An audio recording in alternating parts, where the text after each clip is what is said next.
교회가 코로나 팬데믹 이후에 일부 예배를 못 드렸었어요. 그죠? 그리고 교육부 예배도 못 드렸었습니다. 교육부 예배가 한 달 전에 미리 시작이 됐고, 그 다음에 오늘부터 우리가 일부 예배가 시작이 됐어요. 그래서 당분간은 지금 소예배실에서 일부 예배를 드리게 됩니다. 그리고 뭔가 좀 새로워지는 그런 거를 갖자 해서 교회 내외적으로 여러 가지를 새롭게 지금 시도를 하고 있습니다. 역시 새로운 것은 좋은 것 같아요. 아멘입니까? 새로운 게 참 좋은 것 같아요. 그래서 계속해서 변화를 만들어가는 교회. 근데 외적인 변화도 중요하지만 사실은 우리 내면의 변화가 더 중요하다고 생각합니다. 그렇죠? 그것까지도 계속해서 만들어가는 저와 여러분들 되시기 바랍니다. 오늘 우리에게 주실 말씀은 이사야 61장 1절에서 3절까지 말씀인데, 저하고 여러분이 한 절씩 교독하고 마지막 절은 함께 읽도록 하겠습니다.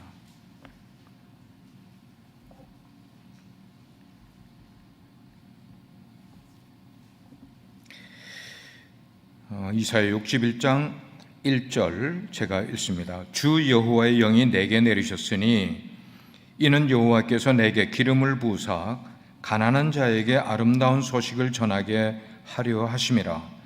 나를 보내사 마음이 상한 자를 고치며 포로된 자에게 자유를, 갇힌 자에게 노임을 선포하며 여호와의 은혜의 해와 우리 하나님의 보복의 날을 선포하여 모든 슬픈 자를 위로하되 같이 무릇 시온에서 슬퍼하는 자에게 화관을 주어 그 죄를 대신하며 기쁨으로 그 슬픔을 대신하며 찬송의 옷으로 그 근심을 대신하시고 그들의 의의 나무 곧 여호와께서 심으신 그 영광을 나타낼 자라 일컬음을 받게 하려 하심이라. 아멘. 착석하시겠습니다.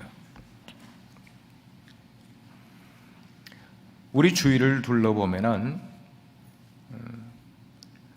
자기도 모르게 이웃에게 상처를 주는 사람들이 있어요. 어떤 사람은 알겠지만 어떤 사람은 정말 모르는 가운데 남에게 상처를 줄 때가 있어요.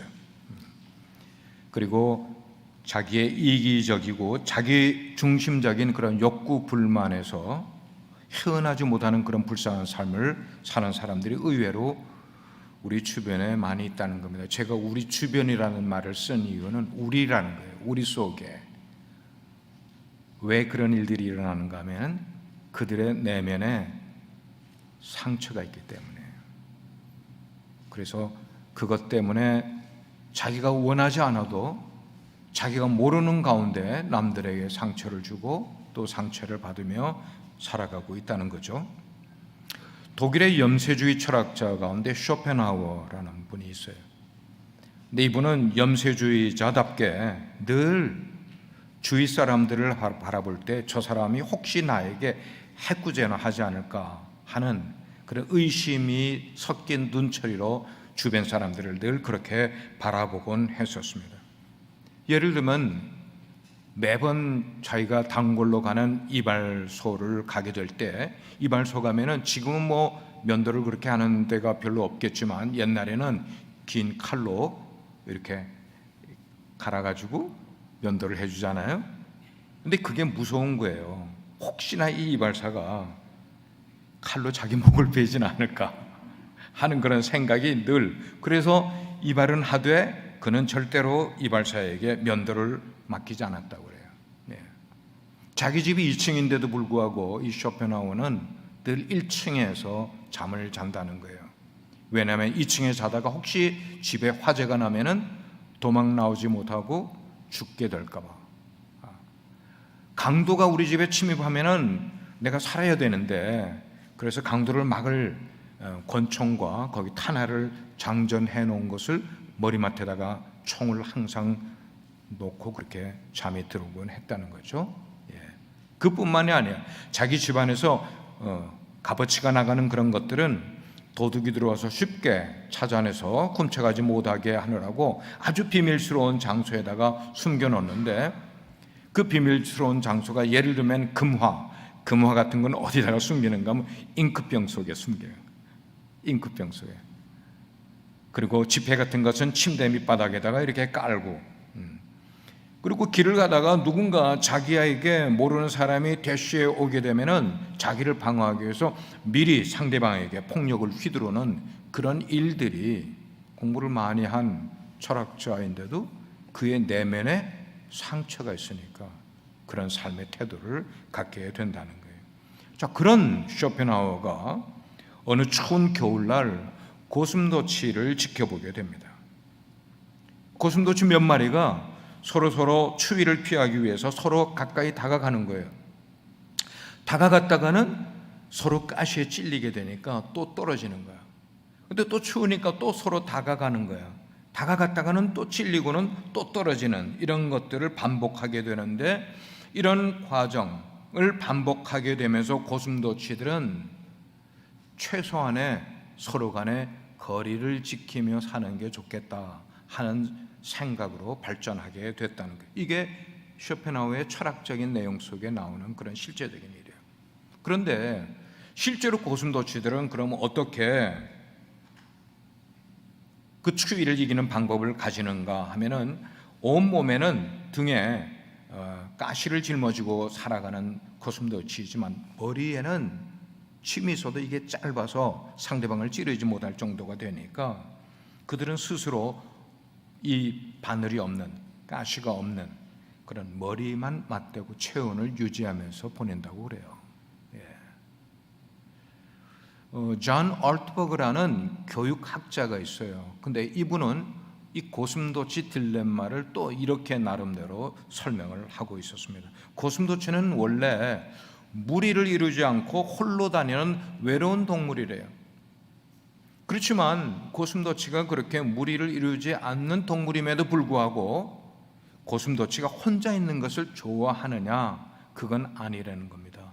고슴도치도 늘 함께 있기를 원하는 마음은 갖고 있다는 거예요. 이 고슴도치가 외로움을 너무 타게 되면은 그 외로움을 극복하기 위해서 다른 고슴도치에게 접근을 합니다. 그런데 그렇게 접근을 하는 바로 그 순간 문제가 발생하게 되는 겁니다. 그 문제는 뭐냐?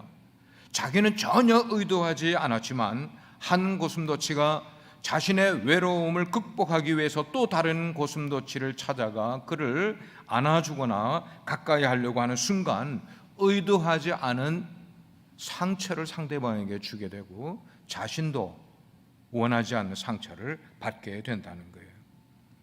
이 존 얼트버그 목사님의 설명에 의하면은 북미에서 살고 있는 이 고슴도치는 마리당 약 3만 개 이상의 가시를 등에 짊어지고 다닌다는 거예요. 그런데 얼트버그 목사님은 교육학자이기 때문에 그가 연구한 대로 뭐라고 이야기를 하는가? 우리 인생은 30년만 살아도 그의 인생에 3만 개 이상의 상처를 가지고 사는 게 인생이다, 그렇게 이야기를 하는 거예요. 여러분, 그러면 50년 살면은 몇 개의 상처를 가지고 있겠어요? 5만 개 이상이죠. 70년을 살았으면은 7만 개 이상의 상처를 가지고 살아가는 게 우리 인생이라는 거예요. 우리도 살다가 보면 외로워질 때가 있어요. 외로워서 이웃들에게 우정을 원하는 겁니다. 사랑을 원해서 접근을 하지만 그 접근하는 순간 우리가 의도하지 않은 상처를 남에게 줘버려요. 그리고 또 우리도 남으로부터 상처를 받으며 인생을 살아간다는 거죠. 그렇잖아요?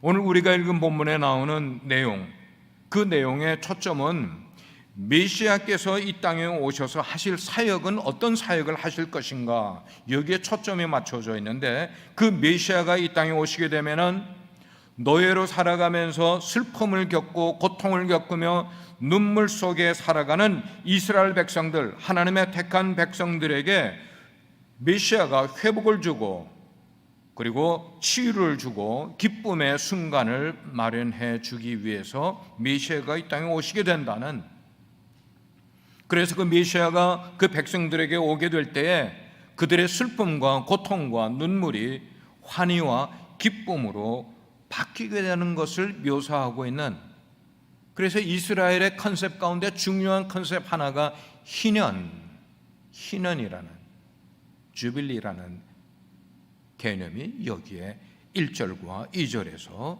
우리에게 주고 있는 초점의 말씀이라고 볼 수가 있어요. 이 글을 쓴 이사야 선지자는 이 아름다운 소식을 받는 대상을 몇 그룹의 카테고리로 설명을 하고 있는데, 첫 번째는 가난한 자들을 위해서 오셨다는 거죠. 가난한 자들, 경제적으로나 사회적으로 어려움을 겪고 있는 그런 사람들, 또한 마음이 상한 자라는 거예요. 삶에 시달리고 마음의 상처를 받은 사회적인 약자들을 말하고 있는 거겠죠. 포로된 사람들, 포로된 자들, 사회적으로나 혹은 정치적으로 거듭 불이익을 당하고 있는 그런 사람들, 오늘 우리가 살아가는 사회 속에 자기가 원하지 않는데 사회 구조적인 악에 의해서 불이익을 당하는, 사회적으로 소외되고 있는 그런 사람들이 얼마나 많이 있는지 모르죠. 갇힌 자들, 여기에 갇힌 자들은 꼭 프리즌에 들어가 있는 사람들만 말하는 것 아니라 경제적인 어려움을 겪고 있는 사람은 경제적인 어려움에 갇혀 인생을 살아가고 있고, 빚 때문에 자유를 박탈당한 그런 삶을 살아가는 사람들, 이런 모든 사람들을 통틀어서 갇힌 자들이라 그렇게 설명을 하고 있는 거예요. 다시 말하면은 스스로의 힘으로는 자신의 상처와 아픔과 그리고 고통의 문제를 해결할 수 없는 그런 사람들, 그런 사람들을 위해서 하나님께서 당신의 아들을 이 땅에 보내실 때 그 이름을 메시아라는 이름을 통하여서 이 땅에 보내셔서 그들의 상한 심령들을 힐링, 고쳐주실, 치유해 주실 것이라고 이사야 선지자는 말씀을 하고 있더라는 거예요. 사실 우리가 살아가는 우리 주변을 보게 되면은 상처받은 개인들, 그리고 상처 속에 살아가고 있는 가정들이 의외로 참 많이 있다는 거예요. 근데 그 많은 사람들이, 이 상처는 눈에 보이지 않는 내면에 있는 것들이기 때문에 우리가 겉으로 볼 때는 누가 어떤 상처를 가지고 살아가는지 대부분 모른 채로 살아가고 있다는 겁니다. 그러면서 우리가 겪는 불행은, 우리가 뭐라고 그 불행을 생각을 하는가 하면은, 나는 내가 불행해지려고 하지 않았는데 내 불행과 내 어려움과 내 고통과 이런 시련은 그것이 다 타인에게서부터 온 것이다, 내 환경으로부터 온 것이지 나로부터 생긴 불행이 아니라고, 그렇게 불행을 바라보는 시각이 있다는 것인데, 오늘 말씀이 우리에게 주려고 하는 건 그게 아니라는 거예요. 불행의 원인은 타인에게서부터 오는 것도 아니고 환경이나 조건으로부터 우리의 인생에 불행이 오는 것 아니라 바로 나로부터 불행의 원인이 시작되었다. 그럼 나로부터 시작된 그 원인이 뭐냐 하는 거야. 내 속에 있는 해결받지 못하고 내 속에 묻어두고 살아가고 있는 상처 때문이라고 성경은 말씀하고 있는 거예요.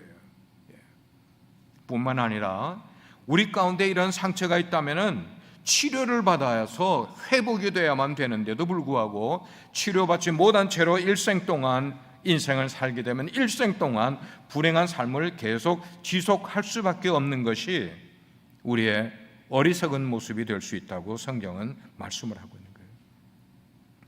조금 전에도 말씀했습니다만 우리 속에 내면에 상처가 생기게 되면은 빙산의 일각이라고 이야기하잖아요. 빙산은 어때요? 수면 위에 떠 있는 것보다 수면 아래 깔아앉아 있는 게 10분의 9라는 거예요. 그 말은 우리가 어떤 어려움을 겪고 있다면은 겉으로 드러난 어려움보다 속으로 앓고 있는 어려움의 문제가 훨씬 더 큰 것들을 가지고 인생을 살아가게 되는 거예요. 바로 그 상처 때문에 우리들의 삶 가운데 나타나는 몇 가지의 증상들이 있게 되는 거예요. 그 증상들 가운데 첫 번째는 상처가 있는 사람일수록 대인관계에 어려움을 갖게 된다는 겁니다. 대인관계가 어려워진다는 거예요. 이런 사람들이 어느 무리 속에나 어느 공동체 속에 들어가게 되면은 그 상처를 갖고 있는 사람은 늘 그 무리를, 그 그룹을 자기가 지배하려고 하는 성향이 있게 되는 거예요. 자기가 지배하려고 해. 자기가 왕이 되어야 돼. 자기가 리더가 되어야만 되는 거예요. 사사건건 다른 사람들을 간섭하는 그런 삶을 살아가게 되니까 그 사람 주변에 있는 사람들이 어떨까요? 힘든 거예요. 상처를 해결받지 못한 사람이 어느 공동체 속에, 어느 목장 속에, 어느 그룹 속에 있게 되면 그 사람 주위에 있는 사람들이 힘이 들어져요. 힘이 들어져. 왜 저 사람이 저렇게 말하지? 왜 저렇게 행동하지? 모르는 거죠. 그가 말하지 않고 있기 때문에. 이런 사람들은 어릴 때부터 그의 인생에 자기도 모르는 사이에 상처가 있었기 때문인 거예요. 누군가에게 인정을 받고 싶은 거예요. 인정받지 못하면 너무나 괴로워하는 거예요. 제가 목회를 하면서 수많은 사람들을 대하다 보니까 이런저런 모양의 상처의 유형들을 많이 보게 되잖아요. 대부분이 근래에 상처 입은 것 때문에가 아니에요. 대부분 그의 배경을 보게 되면 어릴 때에 아버지나 어머니로부터 받아야 될 사랑을 받지 못하고 주변 사람으로부터 소외된 삶을 인정을 받지 못한 그런 사람들이 어른이 되어서도 그 문제로 여전히 인생을 굴곡진 삶을 살아가는 분들이 우리 교회도 많이 계시단 말이에요. 제가 개인적으로 일일이 그분들에게 이야기를 못 해드려도 이런 설교를 통해서 여러분들 스스로 저 말씀이 지금 나를 향한 말씀이구나 생각이 되면은 내 문제를 해결받기 위해서 주님 앞에 가지고 나가야 되는 거죠. 아니면은 반대로 전적으로 타인에게 의지하려고 하는 의존형, 의탁형의 인생을 살아가는 사람이 있어요.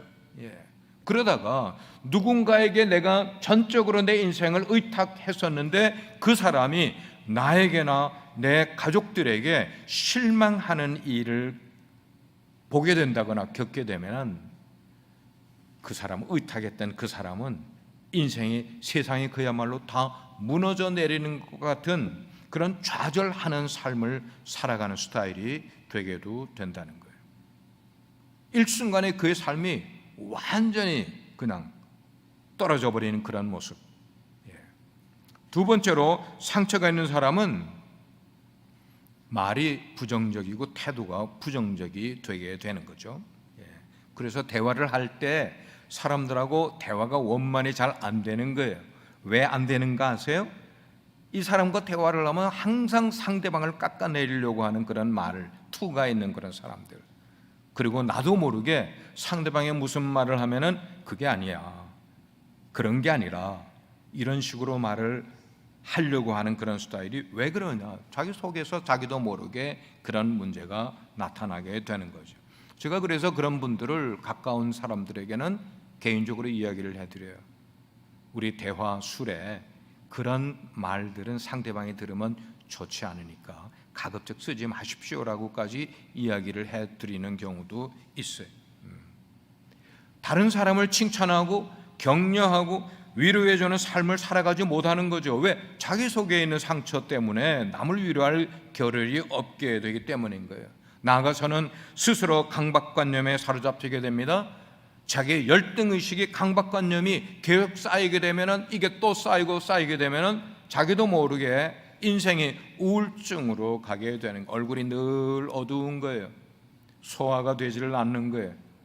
정신적인 게 육체적인 거로 연결이 될 수밖에 없어요. 인생이라는 것은. 그리고 신앙생활을 꾸준히 못하는 사람들을 보세요. 꾸준히 못하는 사람들. 교회도 한 달에 한 번, 두 번 그냥 나오든지, 아니면은 뭔가가 어려우면은 한동안 교회 나오는 거를 중단했다가 또 나오다가 또 스스로 또 중단했다가, 이게 스테이블하지 못하는 그런 모습, 신앙생활을 건강하게 하지 못하는 그런 모습들, 이런 상황들이 오래 지속이 되면은 그분의 성격이 잘못된 성격으로 형성이 되게 된다는 것입니다. 그러다가 그의 인생에 정말 위기가 닥치게 되면은 자기 스스로 자기의 인생을 파괴적으로 만들어가게 되는 그런 모습들. 여러분, 이게 우리 인생에 얼마나 중요해요. 응? 여러분, 성경 공부하는 것보다 사실 여러분 속에 있는 내면의 문제를 해결받는 게 얼마나 중요한 거예요. 예. 자, 이럴 때 우리의 상처와 우리의 문제보다 더 크신 주님께로 우리가 나아갈 줄 아는 게 신앙의 문제, 이 문제를 해결받을 수 있는 길이라고 생각을 해요. 예. 사람들이 자칫 잘못 생각하고 있는 것 가운데 보면은 내 삶의 환경이 좀 나아지거나 내 삶의 조건이 좋아지게 되면 나는 행복한 삶을 살아갈 수 있을 것이라고 생각하는 사람들이 꽤 많이 있어요. 교회 다니는 분들 가운데. 근데 그게 아니라는 것을 여러분께 말씀드리는 거예요.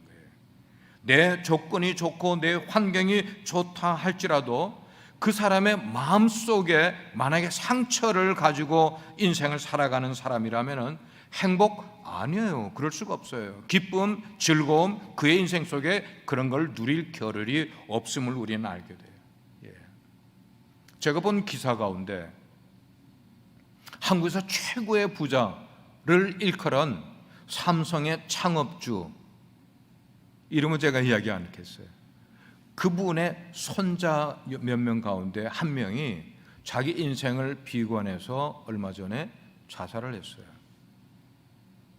여러분, 돈이 없어서입니까? 좋은 집에 못 살아서예요? 좋은 차 안 타기 때문에? 사람들이 부러워하지 않기 때문에? 아니죠. 열이면 10사람 그 사람의 라이프의 환경은 다 부러워했는데 그 사람 자신은 정작 자기 인생을 비관하면서 생을 마감을 했단 말이에요. 미국 건국의 아버지 가운데 한 사람인 벤자민 프랭클린이 있어요. 이 벤자민 프랭클린의 우리 인생을 향한 말씀 가운데 참 우리가 깨달아야 될 말씀은 뭐냐면, 빈 자루는 똑바로 서지 못한다는 말이 있어요. 그분이 한 말씀 가운데 빈 자루는 똑바로 서지 못한다. 그 말은 뭐예요? 자루를 아무리 세우려고 이렇게 했다가도 자루를 놓으면 이게 푸르 가라앉아 버려. 그 자루가 설 수 있는 길은 뭐예요? 그 자루 속에 곡식을 가득 채우면은 그 자루는 그냥 서요. 곡식을 가득 채우면. 이 말이 무슨 의미인가 하면은 내 인생을 나 스스로, 빈자루와 같은 내 인생을 나 스스로 세우려고 아무리 노력을 해도 우리 인생은 세워질 수가 없어요. 그러나 내 인생을 나보다 더 잘하시는, 내 인생을 만드시고 창조하신 바로 그 하나님의 손길이 내 인생에 닿기만 하면은 우리가 오랫동안 가져왔던, 우리 속에 누려왔던 그 상처들, 메말라버린 우리의 심령들이 소생함을 얻게 되는 거예요. 주님의 손을 만나게 되면은 그 주님의 손에 우리의 상처를, 아픔을, 고통을, 그리고 눈물을 그 주님 손에 올려놓는 거예요. 왜? 주님의 손은 구원의 손길이기 때문입니다. 주님의 손은 은혜의 손길이에요. 축복의 손길이기 때문인 것입니다. 그래서 시편 89편 13절의 말씀에는 기자가 그렇게 이야기를 해요. 주의 팔에 능력이 있사오며 주의 손은 강하고 주의 오른손은 높이 들리었나이다. 그렇습니다. 내가 감당할 수 없는 무거운 짐을 가지고 살아가면서 휘청거리는 인생을 살아가고, 아니면 넘어지는 삶을 살아가게 될 때 우리 스스로는 지탱할 수 없는 그런 상황에서 우리가 우리의 문제를, 어려움을 주님께로 가지고 나가면은, 주님의 손에 그거를 맡겨드리기만 하면은 오직 살아계신 주님께서 우리를 바로 지탱할 수 있는, 휘청거리지 않은 인생으로 만들어 주실 수 있다는 거예요. 예. 그래서 여러분, 우리가 어려울 때에 우리의 팔을 펴서 누구를 붙들어야 되는 거예요? 주님을 붙들어야 되는 줄 믿으시기 바랍니다. 어떤 형편이라도 여러분 자존심 다 내려놓으시고요, 주님을 붙드시기를 바랍니다.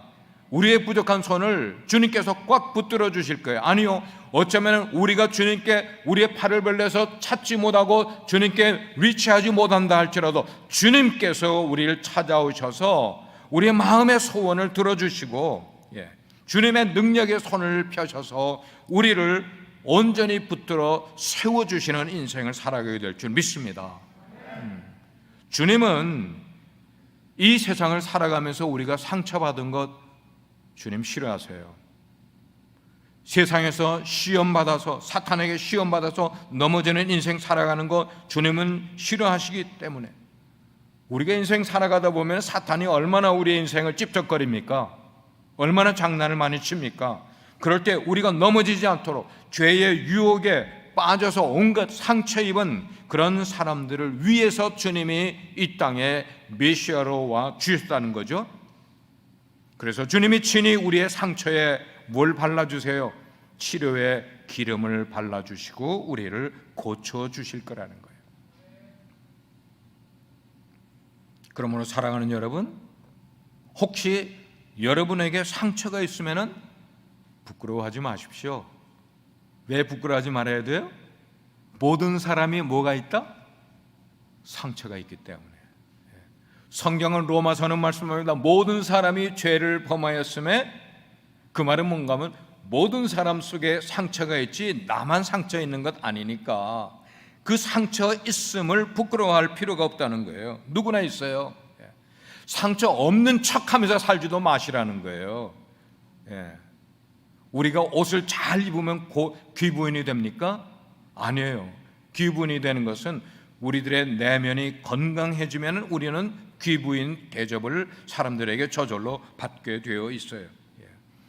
우리 속에 있는 상처들을 억누르고 감춘다고 해결되는 것 아니라, 그런 상처난 심령을 가진 채로 우리가 그대로 살게 되면 오히려 그것이 우리에게 응어리가 되어서, 응어리가 된다는 거면 굳어버린다는 거예요. 굳어버린다. 여러분 한의원에 가보세요. 진맥을 하다가 여기 피가 엉켰어요. 어디가 엉켰어요? 피를 좀, 나쁜 피를 빼줘야 돼요. 한의만 그런 것 아니에요. 양의사들도 마찬가지예요. 요즘 소화가 잘 안 되시죠? 밤에 잠을 잘 못 주무시죠? 그 이유를 다 스트레스에서 오는 것이라고 그렇게 설명을 하는 경우가 많이 있어요.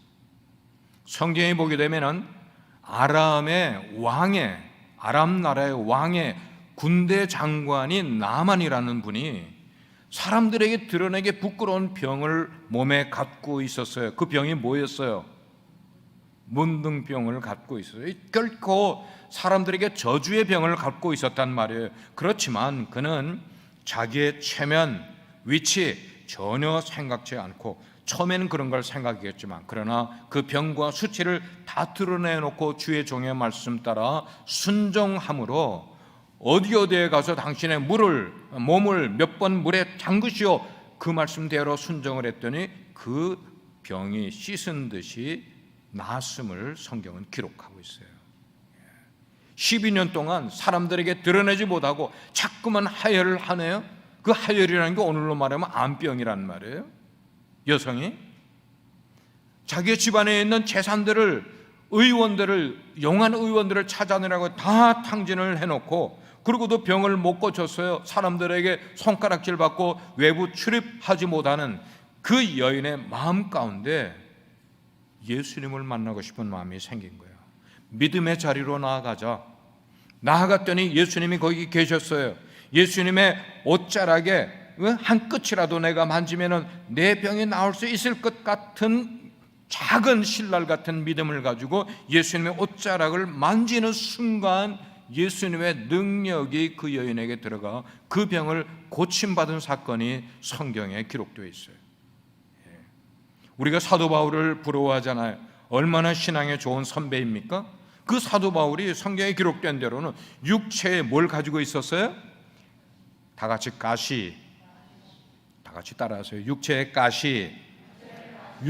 가시는 뭐예요? 육체의 질병을 갖고 있었어요. 그가 하나님께 한 번, 두 번 아주 진지하게 고쳐달라고 구했어도 고침받지 못한 바로 그 가시. 그렇지만 사도 바울은 그 가시 때문에 하나님의 더 큰 은혜를 받는 사람이 된 것을 우리는 알고 있어요. 자신의 상처 때문에 오히려 하나님의 위대한 종이 되었다는 말씀입니다.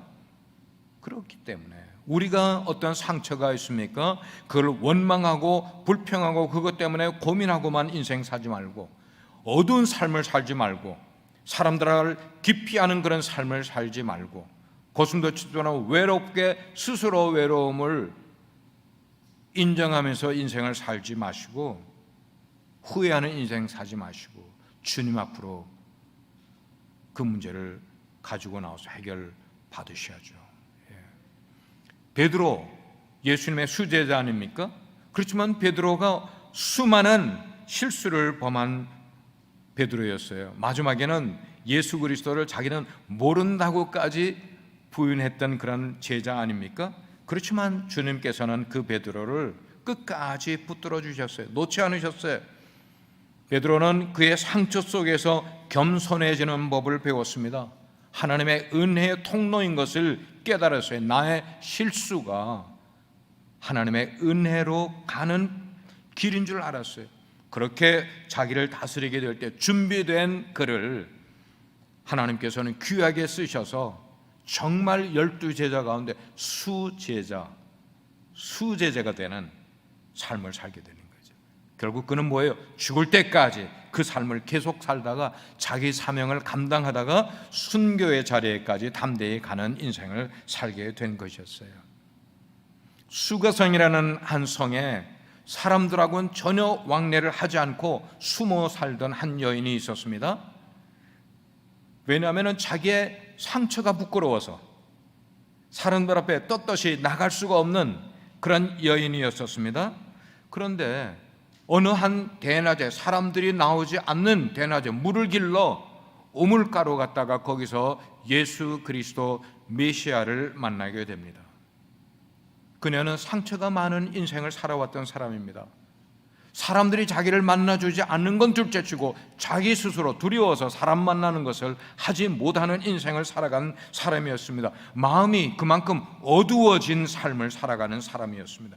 그런 그가 주님을 만나자마자 그의 인생이 달라지게 된 거예요. 오히려 내가 가지고 있던 이 상처 때문에 더 큰 은혜를 그의 인생에 체험하게 됩니다.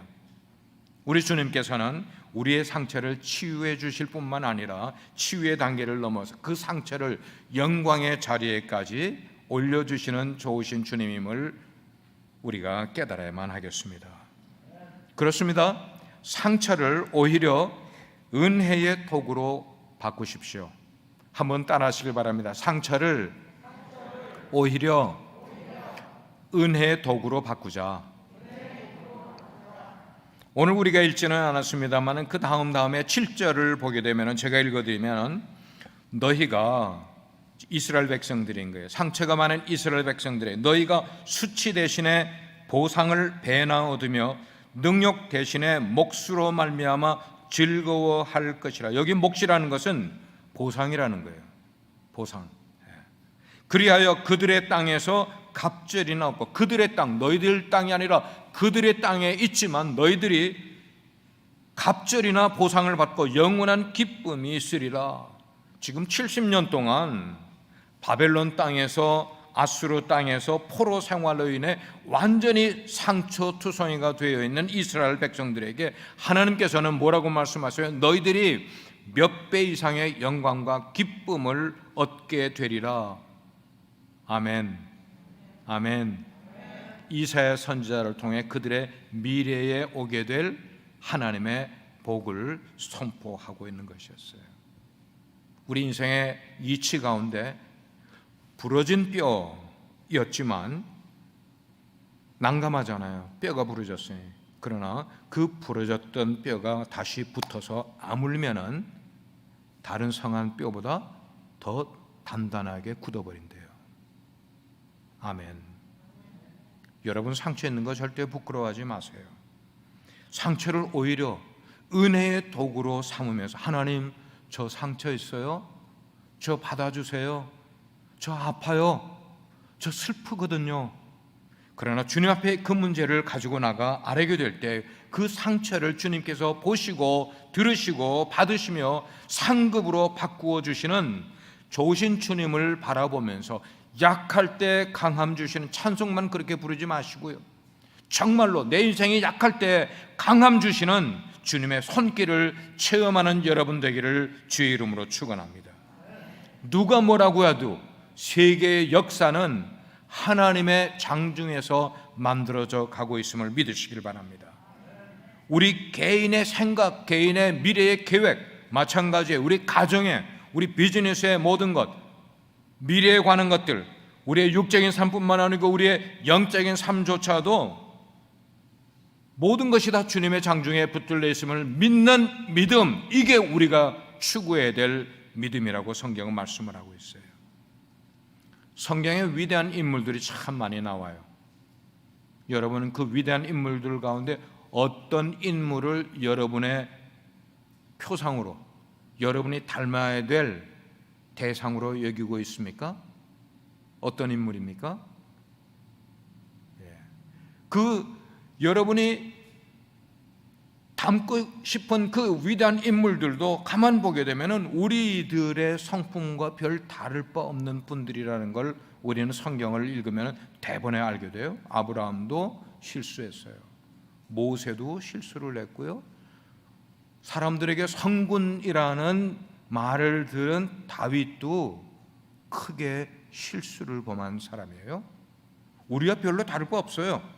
그들도 인생에서 실패했어요. 넘어질 때가 있었단 말이에요. 그러나 그들이 우리들과 다른 점 한 가지가 있는데, 그들이 인생에서 실패하고 넘어졌다가도 그 자리에 머물러 있지 않고 다시 주님의 품으로 붙들림을 받게 되더라는 거예요. 그게 중요한 거죠. 그게 중요한 거예요.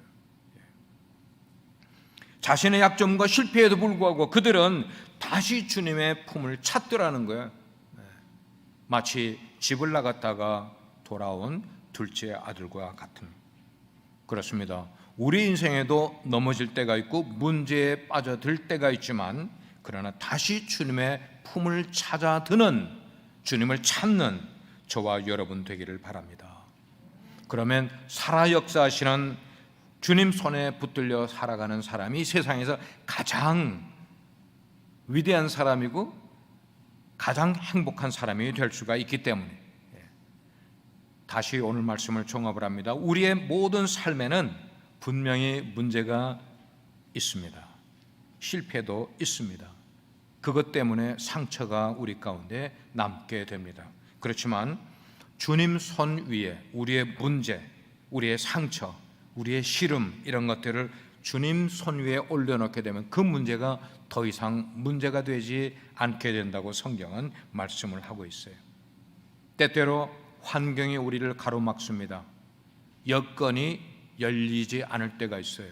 어떤 때는 사람이 내 앞에 딱 가로막아서 내 가는 길을 막을 때도 있을지라도, 하나님께서, 하나님의 손이 우리와 함께 하시게 되면은 닫혔던 문이 열리게 되고요, 꼬였던 문제가 풀어지게 되고요, 회복의 역사가 일어나게 되는 줄 믿습니다. 그렇게 여러분의 머리 위에, 그리고 여러분의 소원의 기도 위에, 그리고 여러분의 모든 인생 위에 주님의 손이 여러분을 터치하는 역사가 일어나서 상처들이 치유되고 여러분의 삶이 회복되기를 주의 이름으로 축원합니다. 기도하겠습니다. 아버지 하나님, 우리 인생에 어려움이 많습니다. 특별히 이민 사회를 살아가다 보면 원치 않게 겪어야 되는 어려움들이 참 많습니다.